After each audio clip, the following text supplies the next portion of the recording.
Hey everybody, my name is Robin. I'm 26 now, and what I'm going to tell you is about how I was kidnapped at my own house. I'm pretty sure many of you see your mom as like a really supportive figure in your life, somebody who loves you no matter what. Mine isn't like that, but it wasn't always like this. We've been through a lot. I better tell you the whole story. So, I was born in Manhattan. Yeah, I know what you're thinking. What, Manhattan? That's so cool. No, not that Manhattan. Manhattan, Kansas. Not so cool now, right? I don't know who was the funny person that decided to name the towns. There's Manhattan, and then there's Manchester, and Florence, and Bavaria, and even Holland. Really, that's kind of a stretch. Do you know how frustrating it is when your parents tell you, we're going to go visit Holland next summer, and then you end up driving for 20 minutes? Spoiler alert, it's pretty lame. To be fair, this Manhattan does have an airport. We have museums, we have parks, we even have a zoo. You see, it's kind of almost like the other one. Not. This Manhattan sucks. I'm sorry if you're from here, but that's just how it is. I'm the only child in my family. I remember having a normal childhood, nothing particular or outstanding most of the time until I turned 12. My dad suffered from a heart attack, and he didn't make it. He was just 40. It was way too young for him to go. But that's the thing with heart attacks. The older you are, your body actually has a better chance to survive it. So most people don't know that. Just something to keep in mind. The death of my dad was really difficult for me. I was depressed most of the time. I talked to all these therapists and nobody could help me. At the time, there was only one period in my life where I wasn't depressed, and that's when I was eating. I guess you could say that when I was eating, I wasn't thinking about my dad. Mealtime was my only escape. Pretty soon, I could only think about food, and that's definitely not healthy. I started eating just so I could avoid thinking about my dad's death. It was a really difficult and hurtful time for me, and this isn't the main problem of the story or anything, but I'm just giving you context. It all started with one snack a day, then two, and then three, and then without noticing, I was eating 8 meals a day. Of course, I gained weight super fast, and that just made everything worse because all my classmates started to bully me. A deadless fat kid? That's like the perfect target for the whole school to project all their insecurities on. I wanted to stop eating. I really did. I just couldn't. I was a food junkie. At first, the bullying didn't really affect me. I mean, I had bigger problems to think about at the time, no pun intended. But within a few moments, it got bad. Within a year, I gained about 70 pounds, and everybody started teasing me. I was called fatty, hamburgery. It was just awful. Even they would call me Blobba. Do you know who Blobba is? Well, Blob is a villain from X-Men, and he's a freak because he's too fat. So I was the girl version of Blob. Blob didn't have super strength, and Blob couldn't beat Wolverine. Blob was just fat. Who thought that was a good character? Maybe it was the same guy who named our town Manhattan. Nice try, buddy. Nice try. Being depressed and having a food addiction is something I wouldn't wish even on my worst enemy. Seriously, not a single person. Because the only thing that makes you feel good is eating, and then you see yourself getting fat and you get more depressed. So you eat again, and then you see yourself getting fatter, and that makes you even sadder, so you eat again. It's a totally vicious, unstoppable cycle. My mom took me to a cardiologist, and after a few tests, he told me I needed to change my diet and my food habits or I would end up like my dad. Honestly, I know it was true, but it was really awful to tell a depressed 14-year-old girl that. His words affected my mom more than me, though. She practically set up a full home gym for me. It had everything: treadmill, dumbbells, bicycle, every weird exercise machine you could have seen on an infomercial. Anything you could think of to exercise, my mom bought it. She made me work out every day, and after I finished each training session, she would weigh me to see how I was progressing. She was really committed, and she started actually buying me presents every time I lost 5 pounds.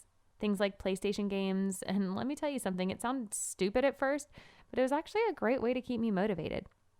I'm pretty sure it wasn't the cheapest way to do it, but my mom wasn't skimping on anything. I know that it wasn't easy for her to hear that her daughter could die like her husband. She made me promise her that I would live a healthy life for the rest of my days, and so I did. By the time I was 17, I was a totally different girl. I kept working out, but not because I was fat or because I needed to lose weight. No, I was actually super fit, in like great shape. I mean, like fit model status. And all those guys who used to bother me now wanted to go out with me, even the nerds. And honestly, my life was totally different. Now I was the popular girl that everybody wanted to be with. By that time, I had my first boyfriend who years before I would never, ever, ever dream that he would ask me out. My mom was so happy that she actually decided to sign me up for a beauty contest. No pressure. Something small, like Miss America, but way, way, way smaller. And to be honest, I didn't want to do it, but it seemed super important to her, and so I said yes. I won without really knowing what I was doing. I just had to walk in front of people wearing a swimsuit and answer questions like, what do you want to do to achieve world peace? I said something like, I don't know, meditate before going to war, and everybody applauded me like I was freaking Nelson Mandela. Why would they ask things like that? There are philosophers, historians, and great thinkers that don't have the answer to that question. I'm just a 17-year-old girl in a swimsuit. What am I supposed to know? Anyways, it turns out that I won. Mom was so proud that she signed me up for another contest, and this time I told her I didn't want to do it. But she started crying and yelling and saying she was so proud of my achievements and that I'd suffered so much and I deserved to win. I guess it made sense, and so I accepted it. But I lost the contest. I thought that was over and done with, but my mom said she was super disappointed, and to restore her feelings, I needed to compete and win again. All right, this was getting out of control. I tried to tell her I didn't like doing those contests and I wanted to do something different, not be a model. I was playing volleyball for the school's team and I was really, really good. Our coach even told us that some scouts were going to come by and watch our practice, and I told my mom that was what I wanted to be focusing on. After all, maybe if those scouts liked me, I could get a scholarship and go to college. I thought that was what would make her proud. But no. One day I went out to eat some pizza with my teammates and my mom went totally crazy. She threw all my gym equipment down in the basement because, according to her, I wasn't respecting my promise of being healthy. Dude, I only ate like 2 slices and she was getting crazy about it. I tried to reason with her, saying that it's totally normal to eat a little bit of pizza and that I wasn't going to be out of shape.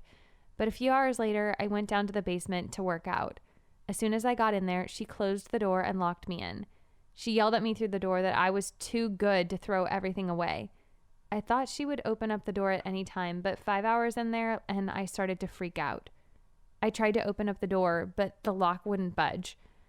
Then I really freaked out. There's like a little tiny window up at the top of the basement, and she used it to give me food and water for almost 2 months. I was kidnapped by my own mom in my own house. From that little window, I could see the yard, but it was too small for me to fit through it.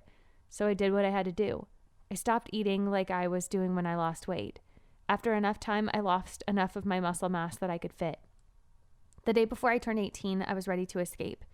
I waited until she was asleep and forced the window open. The window cracked and it made a lot of noise and I could hear her coming for me. I slid through the glass and I got cut all over, but it was worth it. I managed to escape and I ran all the way until I got to the police station. As soon as I got there, an officer saw me and called an ambulance to take me to the hospital.